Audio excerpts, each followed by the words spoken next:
जिसने कशेरुकियों के लिए भूमि पर विजय का मार्ग प्रशस्त किया। चैप्टर 5 भूमि पर जीवन।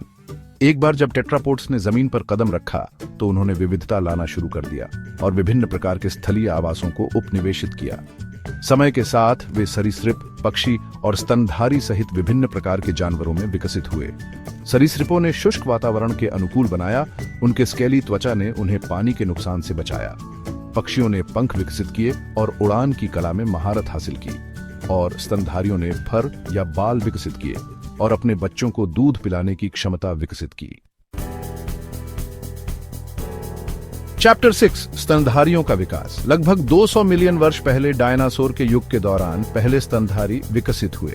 ये शुरुआती स्तनधारी छोटे निशाचर जीव थे जो संभवतः कीड़े और पौधों खाते थे। उनमें कई महत्वपूर्ण विशेषताएं थीं जो उन्हें डायनासोर से अलग करती थीं, जिसमें फर या बाल, गर्म रक्त और अपने बच्चों को दूध पिलाने की क्षमता शामिल थी। ये अनुकूलन उन्हें ठंडे वातावरण में जीवित रहने और अपने बच्चों को बेहतर शुरुआत देने की अनुमति देते थे।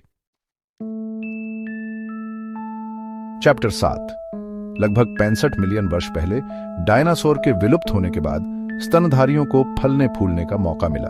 उनमें से एक समूह प्राइमेट्स पेड़ों में जीवन के लिए अनुकूलित थे। प्राइमेट्स में कई विशिष्ट विशेषताएं थीं, जिनमें बड़े दिमाग, हाथों और पैरों पर पकड़ने की क्षमता और त्रिविम दृष्टि शामिल है। यह अनुकूलन उन्हें पेड़ों पर चढ़ने, भोजन इकट्ठा करने और शिकारियों से बचने में मदद करते थे। चैप्टर 8 लगभग 6 मिलियन वर्ष पहले अफ्रीका में होमिनिड्स नामक प्राइमेट्स का एक समूह विकसित हुआ। होमिनिड्स को एक महत्वपूर्ण विशेषता ने अन्य प्राइमेट्स से अलग किया।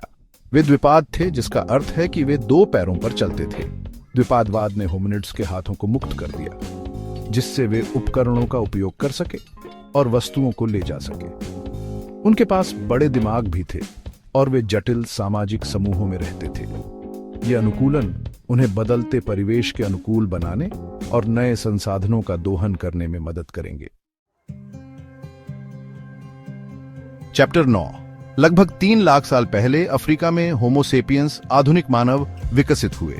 होमोसेपियंस को कई विशेषताओं ने अपने होमिनिड पूर्वजों से अलग किया, जिनमें एक बड़ा और अधिक जटिल मस्तिष्क, भाषा की क्षमता और कला और संस्कृति बनाने की क्षमता शामिल है।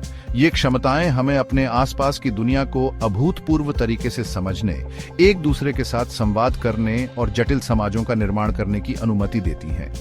होमोसेपियंस ने जल्द ही दुनिया भर में फैल गया, विभिन्न वातावरणों के अनुकूल हो गया और अंततः ग्रह पर प्रमुख प्रजाति बन गई।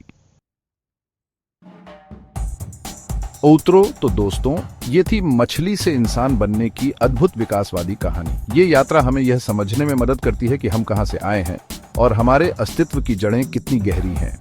हमारी कहानी उन अनगिनत जीवों की कहानी है जिन्होंने लाखों वर्षों में पृथ्वी पर निवास किया है। प्रत्येक पीढ़ी अपने वंश को जीवन का एक अनूठा धागा देती है और ये यात्रा यहीं समाप्त नहीं होती है। विकास एक सतत प्रक्रिया है और मनुष्य अन्य सभी प्रजातियों की तरह बदलते रहते हैं और नए वातावरण के अनुकूल होते रहते हैं। अगर आपको यह वीडियो पसंद आया हो तो लाइक और सब्सक्राइब करना ना भूलें।